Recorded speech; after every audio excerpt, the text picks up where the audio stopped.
먼저 첫 순서로 오늘 강연을 해주실 분은 한가람 역사문화연구소 이덕일 소장님이십니다.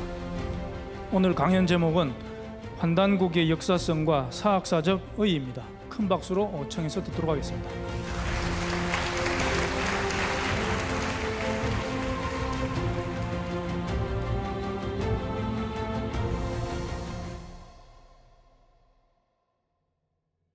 저는 이제 학사, 석사, 박사를 다 역사학과에서 했습니다. 그러다 보니까 저도 학교 다닐 때 환단고기 자체를 읽지 않고 환단고기는 위사다라는 이야기를 이제 먼저 들었고요. 그래서 뭐 그런 이야기를 먼저 들으니까 막 위선가 보다 하고 크게 이 책 자체에 대해 읽어보지 않고 이제 선임께는 먼저 갖고 있게 됐죠. 그러다가 환단고기란 책을 이렇게 실제 접하면서 제가 좀 느꼈던 거는 이 환단고기가 뭐 네 권의 말하자면 책을 묶은 건데 이 네 개를 서로 시기가 다르고 이 저자도 다 다른 네 권의 책을 한 권에 묶은 그런 편집 방식 때문에 어떻게 보면 뭐 공격당한다거나 하기 이제 좋았던 측면이 있지 않나 이제 그런 생각도 좀 해봤습니다. 그래서 제가 이번에 뭐 기조 강연을 부탁받으면서 제가 좀 하고 싶었던 이야기는 환단고기가 저희 앞에 모습을 드러낸 건 뭐 1979년으로 알려져 있는데요. 그래서 이제 1979년에 시작된 뭐 이제 그 이야기 아니냐라는 그때 만들어진 위서가 아니냐라는 이야기들로 비롯해서 조금 더 앞으로 가면은 뭐 1911년 묶었다는 뭐 그때 만들어진 위서가 아니냐 항상 이런 이제 시기 문제 가지고 지금까지 많은 문제가 됐기 때문에 제가 이제 그 부분을 좀 중점으로 이 이야기가 1979년에 과연 이 환단고기에 담긴 이 내용들이 1979년에야 최초로 알려진 이야기냐 혹은 1911년 그때야 최초로 그 이후에야 그러니까 그때 창작됐으면 그 이후에 알려진 이야기들인가라는 걸 갖다가 그 사료를 가지고 한번 이제 찾아봐야 되겠다라는 생각이 들었습니다. 그런데 제가 짧은 시간에 찾아본 걸로도 이제 제가 생각했던 거 이상으로는 어떤 이제 사료들을 좀 찾지 않았나 싶습니다. 그래서 먼저 환단고기를 이제 위서라고 주장하는 분들의 논리를 따지면 이제 시기 가지고 많이 이야기하지만 핵심은 지금까지 이제 한국의 주류사학계, 뭐 식민사학계라고 이제 불리기도 하고 뭐 강단사학계라고 불리기도 하는 이 사람들의 연구 성과와 다르다는 게 가장 중요한 원인이죠. 여기 제가 쓴 것처럼 환단고기에 담긴 이러한 내용은 지금까지 축적되어 온 우리 고대 사학계의 연구 성과와는 동떨어진 것이다. 따라서 종래 학계에서는 규원사화나 환단고기를 무시하여 왔다. 이게 핵심입니다. 그러니까 이런 이야기들은 역사학의 방법론에 어긋나는 거죠. 역사학의 방법론을 갖다가 후대 사람들의 생각과 다르다고 해서 그 과거에 쓰여졌다는 역사서를 위서로 몰면은 이제 살아남을 역사서들이 하나도 없죠. 그래서 또 하나 이제 논리들은 이제 또 지역적인 부분에 들어가서는 근대에 사용한 용어들이 사용됐다라고 하는 건데요. 여기에 뭐 세계니 국가니 부권이니 산업이니 하는 여러 이야기들이 있는데 이러한 부분들은 이 위서론을 주장하는 분들이 동양 고전 세계에 대해서 너무 몰라서 하는 이야기들이에요. 이런 이야기를 동양 고전 찾아보면 사실 다 나오는 이야기고 그리고 1911년 이제 해학 이기 선생이 이 부분을 감수를 했을 때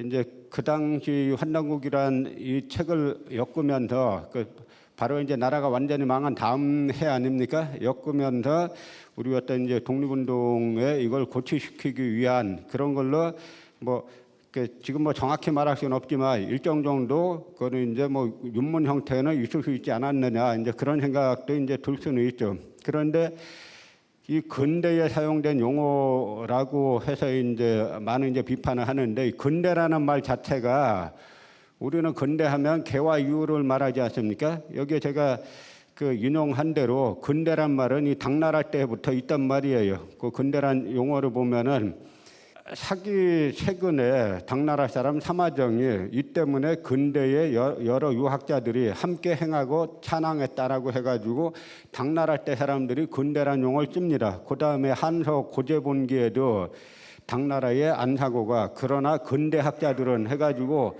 당나라 때 이미 근대란 용어를 다 사용했던 말들입니다.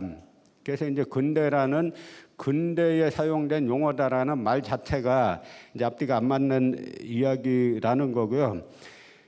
그 다음에 이제 이 시기를 가지고 많이 이야기하는데 1919년에 공개됐다 그래서 1919년에 창작된 게 아니냐라는 그 비판이 가장 많았습니다. 그런데 이제 환단고기 법례에 보면 그 계연수 선생이 그 법례에 모두 해학 이기 선생의 감수를 거치고 또 내가 정성근면을 다하여 옮겨 쓴 것이다. 광무 15년에 신해년 5월 광계절 태백유도 선천 계연수 인경이 묘양산 단구람에서 썼다라고 법례에 나와 있습니다. 그러니까 이제 계연수가 가공인물이 아니냐라고 이제 하는 이야기들이 상당히 유포가 됐었죠. 근데 계연수 선생은 이미 그 이 환단고기가 공개되기 10년 전에 해동인물지라는 책에서 이미 나온 분이에요. 그 계연수는 평안도 선천에 거주했는데 이기의 문인으로 백가의 책을 섭렵했다. 무술년에 단군세기와 태백유사 등의 서적을 간행했다. 김인현, 이상용 막하에 들어가 참액군정으로 공을 세우고 경신년에 만주에서 사망했다.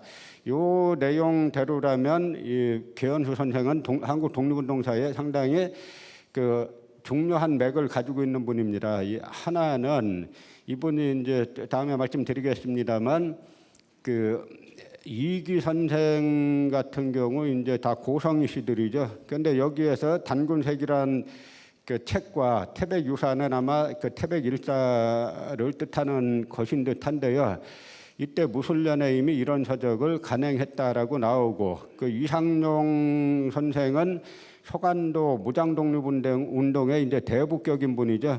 그러니까 이분 마카에서 활동하다가 1920년에 이제 만주에서 사망했다라고 하면은 그 아마 1920년 경신참변이나 그 청산리 봉오동 전투 이후에 그 경신참변 때 이제 사망하지 않았는가라는 이제 유추를 할 수가 있습니다. 그런데 해동인물지는 이미 1969년에 간행됐기 때문에 이분이 이제 가공인물이면은 마치 10년 후에 이 계연수 선생의 실존 여부가 논란이 되리란 걸 알고 10년 전에 그 이런 이제 해동인물기에 썼다 하는 이야기니까 앞뒤가 안 맞죠.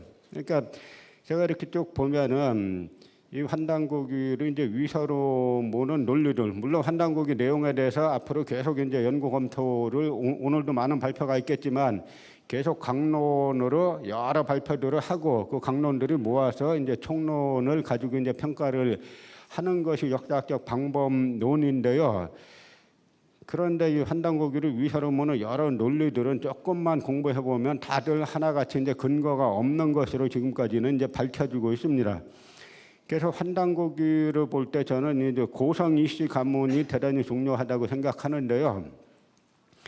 고성희 씨 가문은 유명한 이제 석주 이상용 선생 중심의 유명한 독립운동가 가문이죠. 근데 환단고기에 나오는 그 단군세기의 저자인 행촌 이암 선생, 고려 때 분이고 그 조선 때 분인 일십당 이맥 선생, 이분들 전부 다 고성희 씨입니다.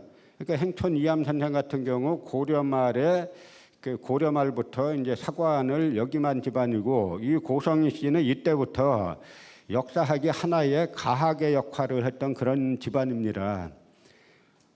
그래서 그 맥을 이은 분이 석주 이상용 선생이고 이제 석주 이상용 선생에 대해서 제가 그 책을 한 권 그 이제 집필 중에 있습니다. 곧 이제 발간이 될 텐데 제가 석주 이상용 선생에 관한 책을 써야 되겠다라고 이제 그 마음먹은 이유가 있어요. 이분이 그 만주 항일 무장투쟁의 대부라는 이제 그런 성격이 하나 있고 또 하나는 이분이 역사학자입니다. 그래서 오른쪽에 이 2번 쪽을 보시면요.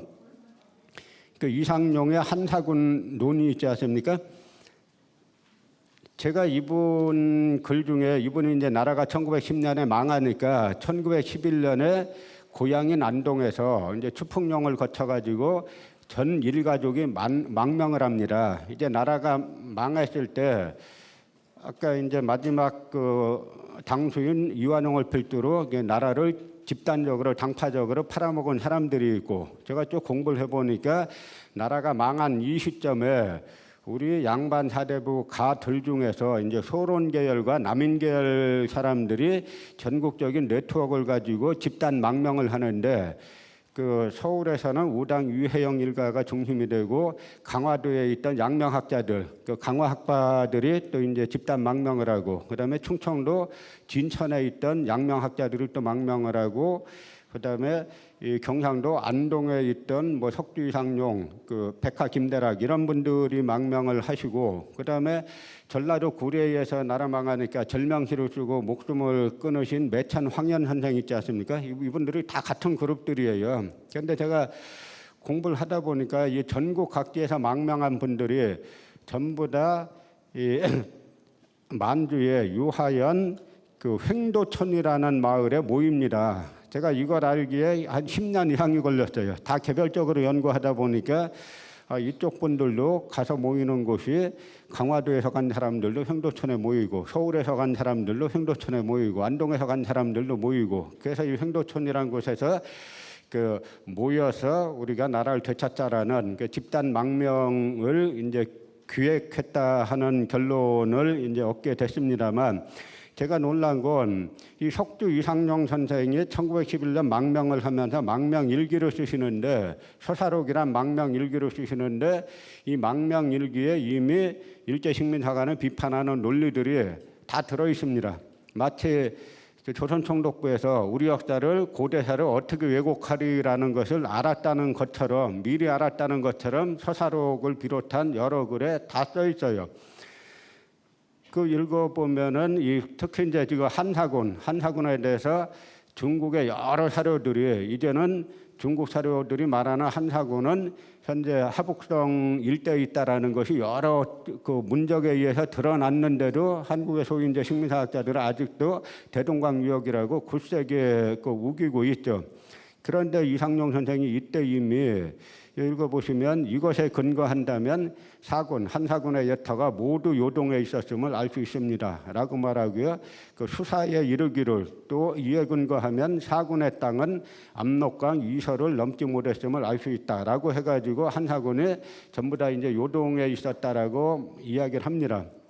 그런데 제가 석주 이상용 선생의 문집을 쭉 보면서 환단고기와 관련해서 환단고기에만 나오는 그 이름으로, 왕의 이름으로 고둥왕이라는 이름이 나오는데, 이 고둥왕이라는 이름이 1911년 망명일기에 이미 나옵니다. 그래서 제가 그걸 보고 환단고기라는 책이 지금 사람들이 말하듯이 뭐 79년에 위서다 어쩌다 하는 거는 일고의 가치도 없고, 1911년에 만든 위서라는 것도 이분이 1911년 망명하시면서 망명일기에 이미 이런 이야기가 나오기 때문에 이것도 이제 근거가 없는 이야기다라는 생각을 하게 됐습니다. 그다음에 이 책을 감수했다는 해학 이기 선생도 그 고성이신데요.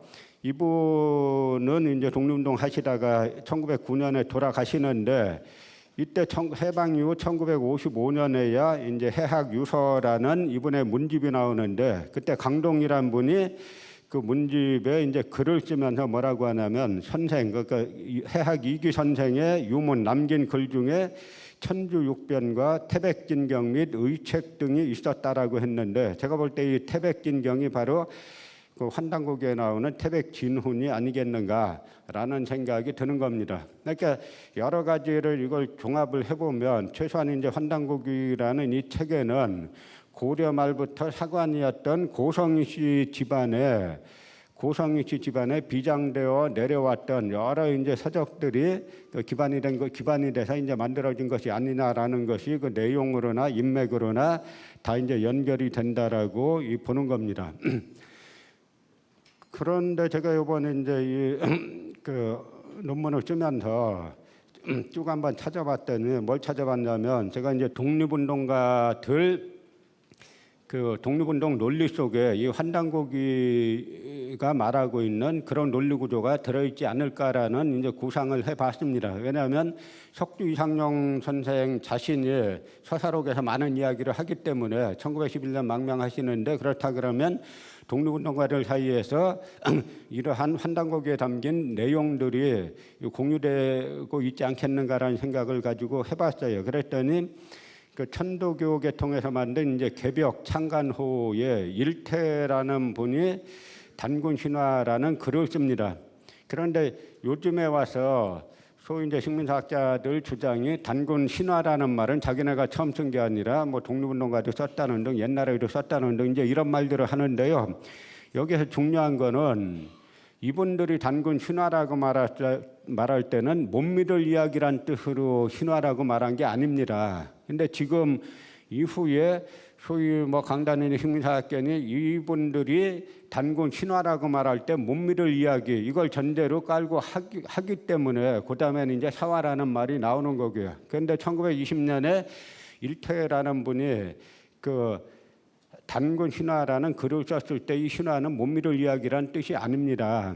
여기에 보면은 제일 이 개벽 창간호 제일 뒤에 그 나와 있는 그 사고를 보면은 총독부가 이 단군 신화에 나와 있는 두 줄을 지우지 않으면 그 발간 허가를 안 내주겠다라고 해가지고 두 줄을 지웠다라고 나옵니다. 그런데 요 글에 보면은 여러 가지 이제 8가지 뭐 단군의 재생설, 천부삼인, 삼신, 고실의 팽호, 신지, 판리, 단군신가 등의 8제목으로 쓰고 있는데요. 요 세 번째 이제 고실에란 것을 보면 단군 시대에 시신 고실에가 있었다. 그는 단군의 명교를 받아서 황무지를 개척하고 오곡의 농작을 흔쾌하였으므로 지금까지 조선 풍습에 노숙할 수 있는 고실에하고 좋아하는 습속이 있다. 그러니까 밥 먹기 전에 고실에 하는 습속이 있는데 그 고실에는 바로 단군의 신하라는 이야기죠. 이게 1920년에 나온 이야기입니다. 그런데 우리가 규원사와 태식기에 보면은 농사짓고 나무하는 사람들이 밥을 대할 때 고시자에게 비는 것은 고시씨를 칭하는 것이다라고 나오죠. 또 그러니까 1920년에 나온 이야기들이 이 일태라는 분이 아마 독립운동가니까 본명을 숨기기 위해서 일태라는 가명을 썼을 텐데요. 이분 글에 그 고실에란 이야기가 나오고 그 다음에 그 환단고기 삼성기에도 단군은 고시에게는 농사를 주관하게 하셨고라고 해가지고 동일한 논리 구조가 환단고기가 발견되기 벌써 60여 년 전에 이 독립운동가들 사이에서 전해졌다 하는 이야기입니다. 또 하나 여기에서 이제 뭐 주목해야 할 것이 그 팽오라는 분인데 그 팽우라고도 하고 팽오라고도 하는데요. 이 환단고기에 보면은 팽우, 고시, 신지 이 세 번을 갖다가 단군에 다 이제 신하라고 나오고 있는데 이 팽오 이분에 대해서는 1909년 단군교 표명서에 보면은 그 어떻게 나오냐면 지금 길가나 고개 위에 설령당이라 하는 신령은 대황조의 명을 받아 고산대천을 다스리던 팽오의 사당이요. 들 가운데 농부가 점심을 대하면 먼저 한술밥을 던지고 비는 것은 대황조의 명을 받아 농사짓는 법을 가르치던 고시를 제사하며 이렇게 해가지고 1909년에 이미 팽오라는 인물이 대황조 곧 단군의 신하로 나옵니다. 그러니까 이런 논리 구조들이 팽오가 그 단군의 신하다라는 이야기가 1979년에 처음 나온 게 아니라 이미 1909년 단군교 표명서에 이미 나오고 그다음에 1920년 일태라는 분, 저는 혹시 이룽을 잘못 찍어서 일태가 되지 않았나 싶은 생각도 드는데요. 그 이분의 글에 이미 나온다 하는 이야기죠. 그런데 이런 이야기들은 삼국유사나 삼국사기에도 이제 나오지 않는 그 팽오를 단군의 신하로 보는 건 나오지 않는 이야기인데 이 당시에 이미 나온다 하는 그런 뜻입니다. 그러면 여기서 단군의 신하 팽오는 언제부터 등장하기 시작했는지를 한번 이제 찾아봐야 되는데요.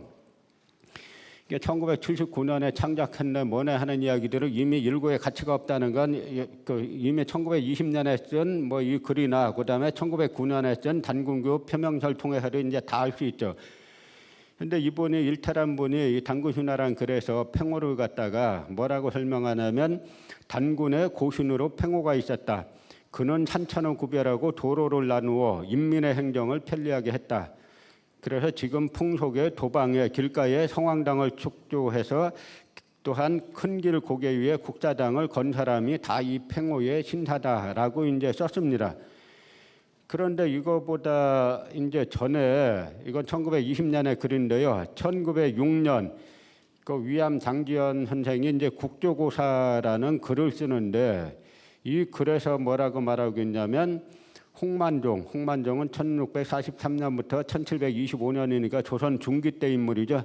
그 홍만종이 쓴 동국 역대 총목에 말하기를 단군의 이름은 왕검이니 평양에 도읍했다가 후에 백악에 도읍했다고 하고 또 말하기를 백성을 가르쳐서 머리를 따서 생활하였고 모자를 쓰고 다녔다고 했으며 또 말하기를 팽호에게 명해서 국내 산천을 다스렸다고 썼다.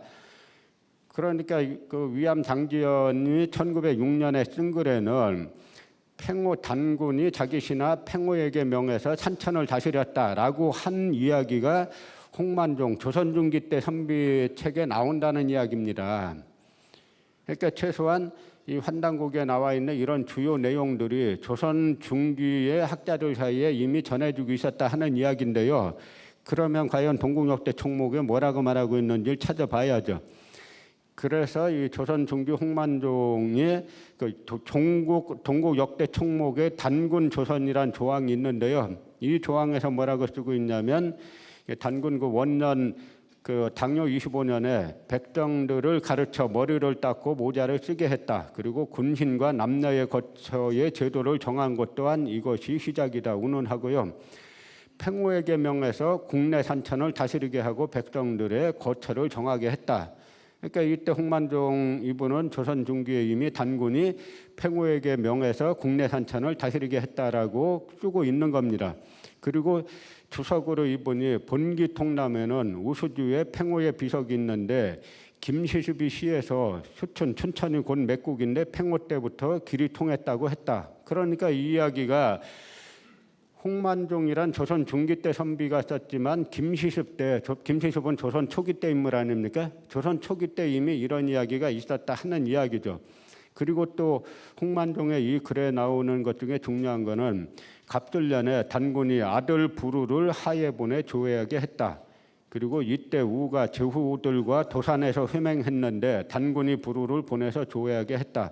그러니까 단군의 아들을 부루라고 그 환단곡에 나오지 않습니까? 이 이야기가 그 단군의 아들 부루라고 쓰고 환단곡에 나오는 이 이야기가 조선 중기 홍만종의 글에 이미 나온다는 뜻입니다. 그러면 여기에서 약간 그 이분은 또 그 뭘 근거로 썼을까라는 이제 그 우리가 해석을 하게 되는데요. 그래서 조선시대 선비들 중에 그래서 이 팽호에 대한 해석을 두고 논쟁이 좀 벌어져요. 왜 그러냐면 한서 식화지에 이 팽호가 나옵니다. 뭐라고 나오냐면 한무제 때 팽호가 예맥 조선으로 통하는 길을 열고 창해군을 두니 연과 제 사이에서 소요가 일어났다. 라고 한서식화지에 나오는데 그러니까 한서식화지에서 말하는 팽호는 무제의 신하로 나오는 거죠. 그런데 여기에서 우리가 하나 생각할 거는 팽호가 예맥 조선으로 통하는 길을 열고 창해군을 두니 연과 제 사이에서 소요가 일어났다. 그럼 연나라는 지금의 북경 부근이고 제나라는 지금의 산동 부근입니다. 그러니까 이 기록에 따라서 예를 들어서 이 고조선이 평안남도에 있던 대동강 유역에 있던 나라면 여기와 그 길을 통했는데 산동반도에서 소요가 일어날 이유가 전혀 없는 거죠. 그러니까 이런 구절들 하나하나가 이 고조선이 어디 있었는가를 말해 주는 건데요. 어쨌든 여기에서 팽호에 대해서 이런 식의 한서에도 나오기 때문에 그 조선 후기에 아주 박학다식에 때 유규경은 오주연 문장전 산고에서 이런 이야기를 합니다. 그 이분도 이 홍만종의 이런 글들을 다 본 거예요. 그래서 뭐라고 쓰냐면 한서식화지로 고찰하니 그 한무제 때 팽호가 예맥과 조선으로 통하는 길을 열고 창해군을 도왔다고 했다. 그렇다면 팽호는 무제의 신하이다. 팽호는 이미 두 명이 있어서 한 명은 단군에게 있고 한 명은 무제에게 있으니 이는 깊게 연구해서 판정할 수밖에 없다. 이 자세가 학자의 자세 아닙니까? 이 조선후기 유구경이 보니까 팽호란 인물에 대해서 한서식화지에도 나오고 그다음에 그 홍만종의 동국역대 총목에도 나옵니다. 그러니까 팽호는 한 중국 기사에는 무제의 신하라고 나오고 우리 기사에는 단군의 신하라고 나온다는 이야기죠. 그러니까 그 당대의 책을 가장 많이 봤다는 이 유구경 선생은 이 문제는 우리가 깊이 연구해서 결론 낼 수밖에 없다. 깊이 연구하자라고 하잖아요. 요즘 학자들 같으면 어떻게 하겠어요? 간단하게 위서로 몰면 공부 안 하고 아주 편하죠. 그런데 이런 역사인식이 또 조선 그 후기에 이종이란 분에게, 이분은 수산집을 쓰신 분인데 이종이란 분에게 이어집니다. 그래서 이분이 쓴 이종휘의 동사본기라는 책을 보면 단군의 이름은 왕검인데 혹은 성이 환씨라고 한다. 그 도당씨가 중국에 나라를 세웠을 때 단군이 개국했는데 대개 무진년이라고 한다. 9년 동안 홍수를 당해서 팽호에게는 높은 산과 큰 강을 정하게 하고 우수에 이르러 백성들이 살 터전을 정했다. 단군은 수천 년을 살다가 마쳤고 아들 부루가 섰는데 갑술년에 도산에서 하우씨와 회맹했다. 그래서 이번 조선후기 유종이 이분도 이제 마찬가지 이야기를 하고 있는데 결국은 이런 이야기를 쭉 보면은 제가 생각하는 바는 그 조선 초기 세조의 수암령 때 바치지 않은 관에 내지 않은 책들이 있지 않았는가라는 생각이 듭니다. 이때 책을 개인이 가지고 있다가 잡히면 어떻게 한다 그랬어요? 차명, 목을 벤다 그랬죠? 그러니까 이분들이 이런 글을 쓰면서 차마 관에 바치지 않은 책의 이름을 쓸 수는 없는 겁니다. 아직 세조의 수암령이 철폐되지 않았기 때문에. 그러나 이러한 책들이 조선의 선비들 사이에서 일부 선비들 사이에서 쭉 전해졌다 하는 이야기인데요. 지금 환단고기에 담겨 있는 주요 내용들이 담긴 책들이 쭉 전해졌다 하는 이야기인데 이분들의 홍만종이나 유종이나 이제 이런 분들의 계보를 보면은 주로 이제 주자학에 좀 비판적이었던 분들입니다. 그리고 당파를 알 수 있는 분들은 주로 소론 계열 분들이에요. 그러니까 이러한 이 주자학에 비판적이었던 분들, 당파적으로 소론에 가까웠던 이런 분들 사이에서 이런 이제 세조 수암령 때 바치지 않았던 이런 책들이 은밀하게 전해졌던 것이 아닌가라는 생각이 들고 이쪽 계통의 학자들은 이미 환단고기에 담긴 그러한 내용들을 조선시대의 이쪽 계통 학자들은 다 이제 알고 있었다 하는 이야기죠. 그러니까 여러 학자들이 지금 이 단군의 신하 팽호에 대해서 이야기하고 단군의 아들 부루에 대해서 조선시대 때 다 이야기하지 않습니까?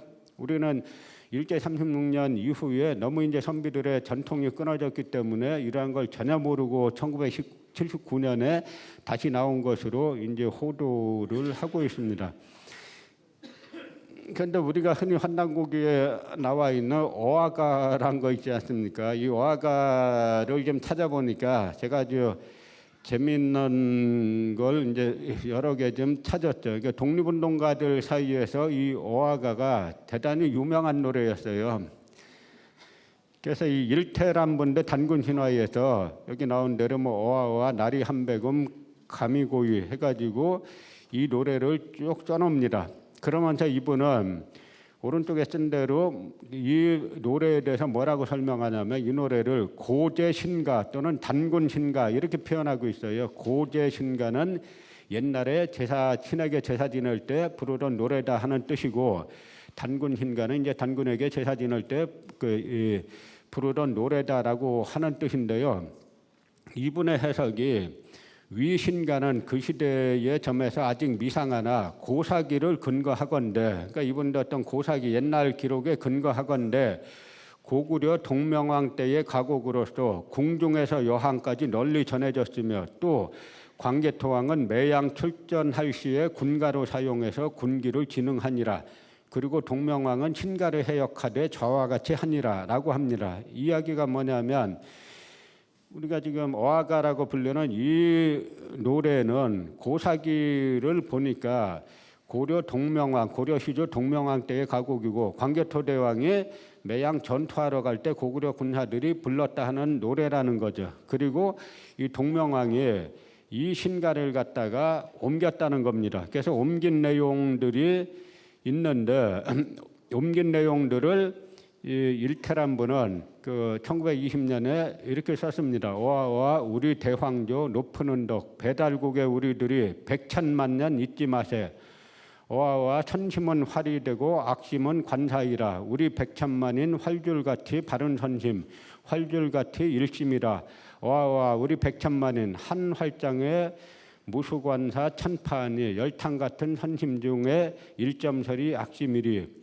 오아와 우리 백천만인 활같이 굳센 마음 배달국의 광채로다. 백천만 년 높은 은혜 우리 황조 우리 대황조 이렇게 나와 있는데요.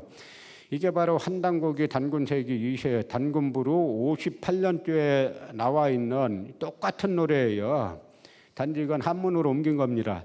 다른 거는 이 일테란 분이 쓴 어아가는 이제 그 고구려 시조 동명왕이 옮겼다는 어아가는 우리 대황조라고 돼 있는 게 환단고기에는 아등 대신조 그 대황조가 대신조로 딱 요거 하나 바뀌었고 나머지 노래는 다 같은 거예요.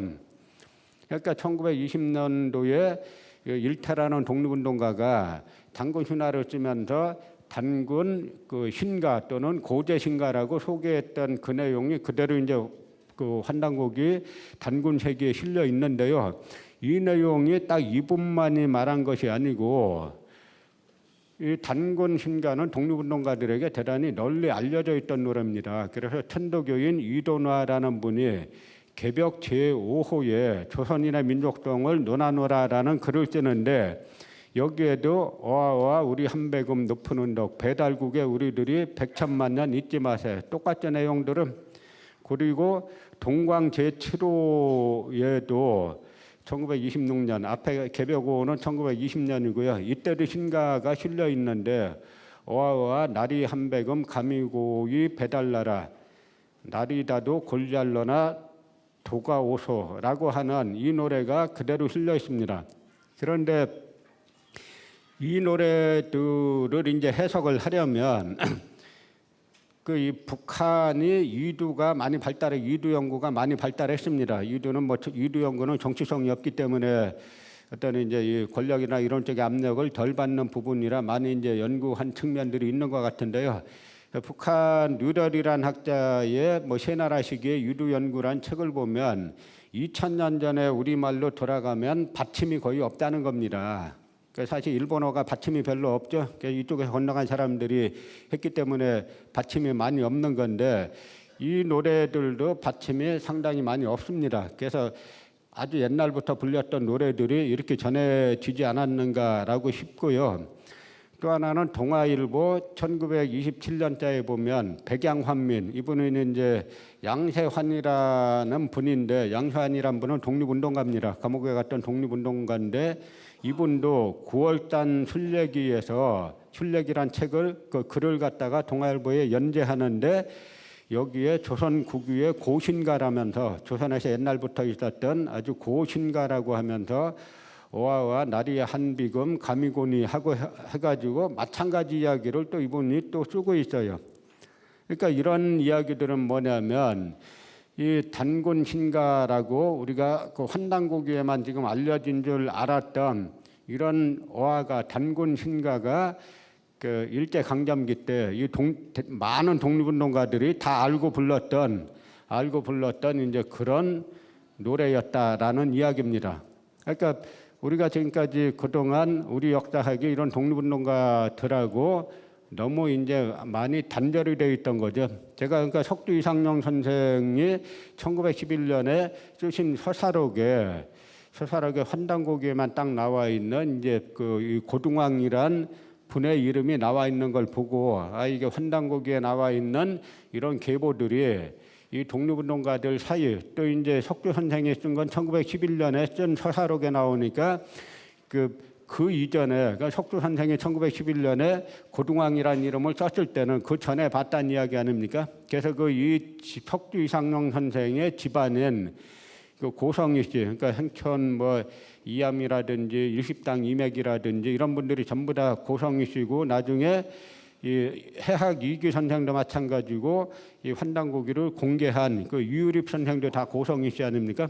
그러니까 그런 맥락 속에서 이렇게 보면은 그 환단고기에 담겨 있는 이런 주요한 논리들, 이런 논리들은 1979년에 나온 것도 아니고, 그러니까 1911년에 나온 것도 아니고, 그 이전에 세조의 수암령 때 세조 수암령의 뭐 단군과 관련한 이야기, 뭐 삼성과 관련한 그런 이야기들을 다 바치라고 하는데, 이때 이제 많은 책들은 바쳤겠습니다만 이때 관에 바치지 않았던 책들이 일부 선비들 사이, 그것도 그 선비들이 주로 이제 주자하게 비판적이었거나 그다음에 그 소론 계열이었거나 이런 분들 사이에서 쭉 전해져 내려오다가 서인이나 남인가 집안에서 전해져 내려오다가 이제 석주 이상용 선생이나 뭐 이런 분들, 그리고 이제 그 해학이기나 뭐 이런 분들 손에 의해서 다시 이제 편찬돼 가지고 그 사장돼 있다가 1979년에 본격적으로 이제 그 공개가 된 것이 아닌가라는 생각을 제가 하게 됐습니다. 그래서 제 마지막으로 이제 드리고 싶은 말씀은, 제가 요 논문을 쓰면서 쭉 이제 찾아보니까 이제 환단고기와 관련돼 있는, 저희가 지금 현재는 하도 이제 그 식민사학계, 강단사학계에서 위서로 많이 몰기 때문에 위서가 아니라 이렇게 논쟁하면 안 되는 겁니다. 그 위서가 아니라고 하면 아닌 근거들을, 역사적 방법론에 의한 근거들을 제시해야 되는 거죠. 그래서 제가 찾아보니까 짧은 시간에 상당히 많아요. 그래서 제가 석주 이상용 선생의 이 평전을 쓰면서 찾았던 내용들은 쉽지도 못했어요. 그리고 찾아보니까 조선시대에 이러한 논리 구조들이 상당히 많이 있고, 지금 예를 들어서 안동 같은 데에 국학연구원인가요? 거기에서 많은 판본, 조선시대 선비들의 판본을 모으고 있는데, 아마 제가 몇 년 전 방문했을 때 아마 3만 질인가를 모았는데 10만 질을 모으겠다라고 하는데, 그렇게 알려지지 않은 여러 글들을 한번 찾아보면은 그런 데서도 이제 나올 수 있지 않을까라는 생각을 합니다. 그러니까 이제는 그 환단고기가 공개되고 난 다음에 이게 위서다 아니다 이런 논쟁들, 그 한두 가지의 꼬투리를 잡아가지고 전체를 위서로 모는 이제 이런 식의 그 습성에서, 이런 식의 잘못된 연구 관행에서 이제는 질적으로 좀 전환을 할 필요가 있다는 거죠. 이 화랑세기도 마찬가지입니다. 화랑세기도 처음에 나왔을 때 곧바로 위서로 몰린 게 별로 복잡한 과정을 거쳐서 몰린 게 아니에요. 서울대 국사학과의 고대사 연구하는 모 교수가 화랑세기에 보면은 이 사다함과 미실이란 여인과 주고받는 향가가 나오지 않습니까? 그 향가 몇 수를 가지고 그 서울대 국문과에서 향가 연구한다는 분에게 이거 향가 진짜 나갔잖아 하니까 이분이 속 보고 가짜다. 그래서 가짜가 된 거예요. 별로 복잡한 논리 구조 거친 게 아닙니다. 그러면 지금 우리에게 전해지는 삼국유사 등에 전해지는 향가는 대부분의 찬불가입니다. 그 부처님을 찬양하는 그런 찬불가인데, 이 화랑세기에 나와 있는, 실려 있는 그 향가들은 사랑가예요. 그러니까 형식이 다를 수밖에 없는 거죠. 그럼 이거는 서로가 그 대상이 다르고 하기 때문에 그 자체를 연구해서, 화랑세기라는 책도 가로 세로 찌줄 날줄로 깊숙이 연구해가지고 이리 보나 가로로 보나 세로로 보나 이거는 위화다 이렇게 결론 내리는 게 아니라 한두 가지 꼬투리 잡아가지고 다 위화로 모는 거죠. 그렇게 따지면 지금 인류 역사상 나온 모든 그 뭐 역사서 중에 위화하는 책은 하나도 없어요. 사마천의 사기에도 잘못된 부분들 많이 있습니다. 한서에도 있고. 그러니까 우리가 이제는 이제 환단고기 내용을 제가 지난번에도 말씀드렸던 것 같은데, 이제 강론으로 좀 들어가 가지고 이 강론을 지금 이제 연구를 해서 강론이 좀 짜여 가지고 천문학 쪽에서 연구해 보니까 화랑세기에 나와 있는 천문 기록들이 정확하다는 거 아닙니까? 그러니까 이런 식의 이제는 역사학에만 맡길 게 아니라 요즘 시대에 맞게 융합학문, 통섭학문 이런 쪽으로 해서 여러 쪽 분들이 다 같이 이제 각 연구하는 분야 쪽에서 종합적으로 연구하면은 보다 이제 진실에 가깝게 다가갈 수 있지 않을까라고 생각을 하고요. 그것이 이제는 우리가 이제 환단고기란 환단고기란 중요한 내용이 담겨 있는 책이 우리 이제 역사 인식에 우리들이 이제 역사 인식하는데 이 책의 내용이 사실이었구나라는 거를 입증할 수 있는 그 방법이라고 저는 생각을 합니다. 고맙습니다.